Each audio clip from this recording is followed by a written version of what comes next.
For today's video, I'm going to highlight one of my favorite athletes, Jakob Ingebrigtsen. Now, he's had quite the journey of events, and in the last couple years, he's been mainly injured, unfortunately. But I don't think many people can dispute his range of brilliance across so many different distances. And yes, understandably, he has lost several key championship races in recent years. But you really can't dispute his brilliance. Everything from 1500 meter, where he won the Olympic gold medal, all the way up to nearly a dynasty in the 5000 meter. He also has numerous world records. So let's dig into this.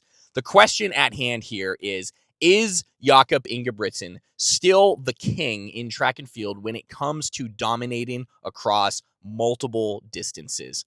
So I'm going to put out more of a nuanced take on whether I think that he is, but let's break it down first. First off, I'm going to talk about his brilliance across those events in better detail, and then I'm going to mention another superstar who many people think might be overtaking him. We'll get to that in a few minutes. So first off, with Jakob. So I kind of already mentioned it, that he has all of this dominance for so many years across numerous distances. So, of course, yes, he's been defeated several times in the 1500 meter championships.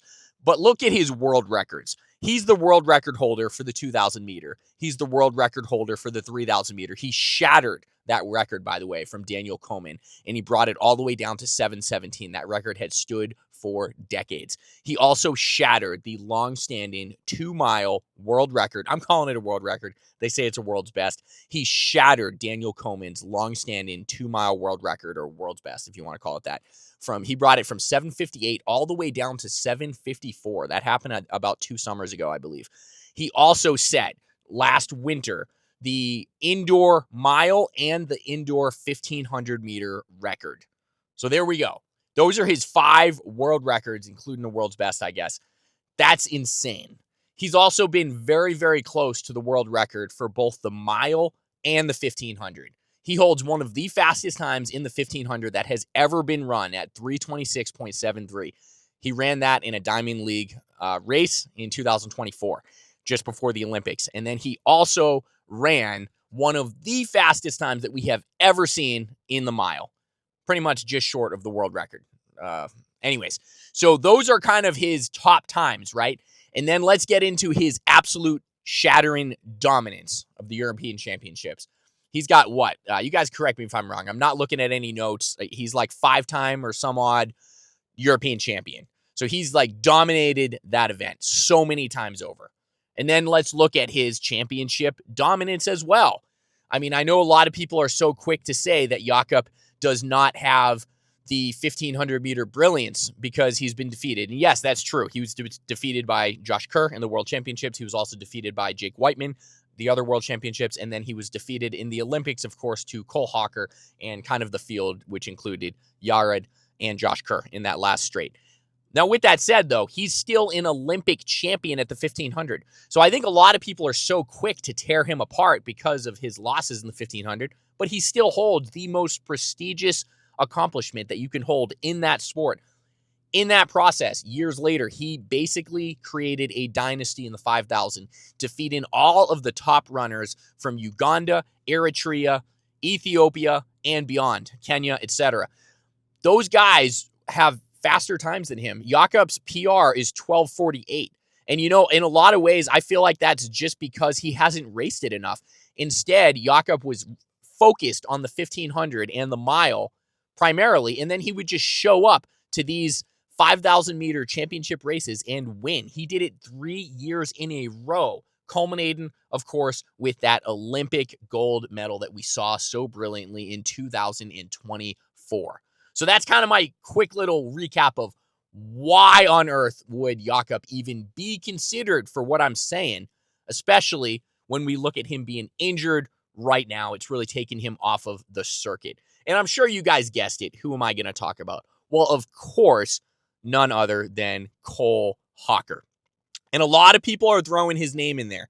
Is he the next person? Is he the person who truly has defeated the king in such a way that he has dethroned Jakob? And I'm going to break this down, and I'm going to try to give you the nuanced take that I think is fair, balanced, etc. And then I also, by the way, I want to hear y'all's perspective. I want to hear what you guys think. If you've made it this far in the video, by the way, I would love if you drop a like and a subscribe. This is a new channel. We're trying to get this out there because I love track and field. I'm sure you do too if you found this channel. Track and field is the most exciting sport in the world. It is one of the most underpaid sports in the world. So we're trying to get some love to these athletes. So let's dig into this. Cole Hawker.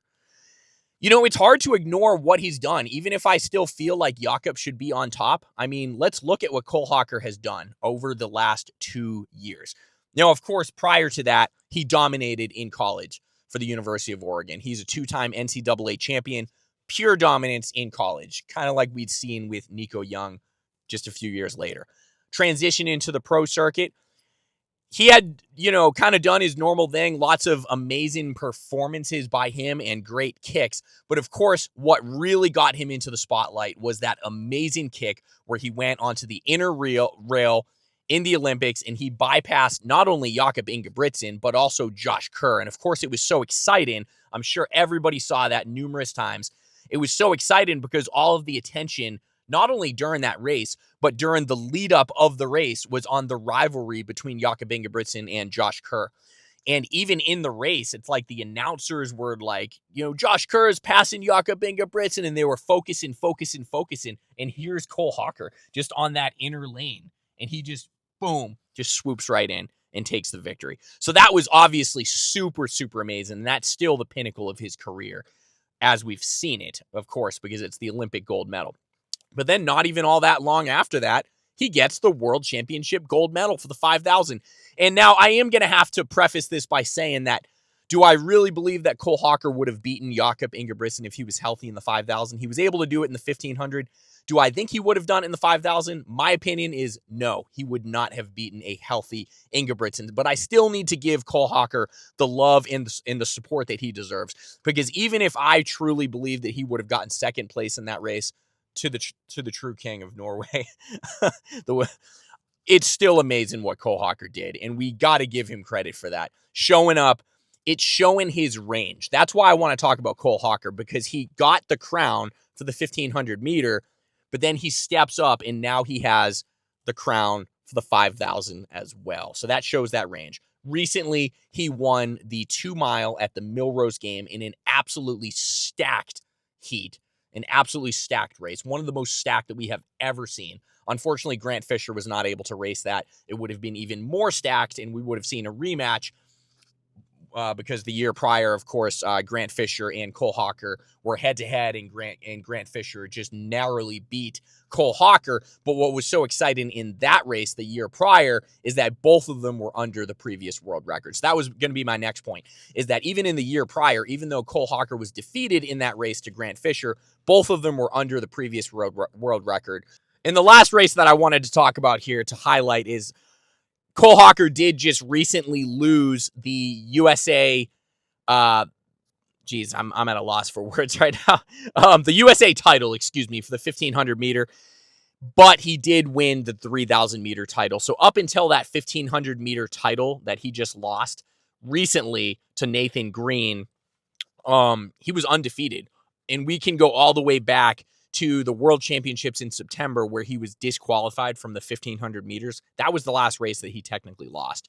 So anyways, I'm going to wrap up here by saying that's kind of my take on both Jakob Ingebrigtsen and Cole Hawker. My personal opinion, and you could probably tell by the way I put this out there, is that no, I do not personally believe that Cole Hawker is at the level of Jakob Ingebrigtsen. And of course, Jakob is injured right now. So yes, he's obviously getting better performances now because Jakob is injured. But I'm saying if we qualify everything accurately and fairly, I believe that Jakob is going to make a comeback. We don't know if it's going to be this season because he just had that Achilles surgery, or if it's going to have to be next season. Obviously, Jakob had insane goals for this season, including wanting to crush all 3 of the world records between the 5,000, the 1,500, and the mile. Of course, maybe I'm biased because I've always been a big Jakob fan, but I do believe that he was going to smash all of those world records. It's unfortunate that he had to actually get surgery for his Achilles.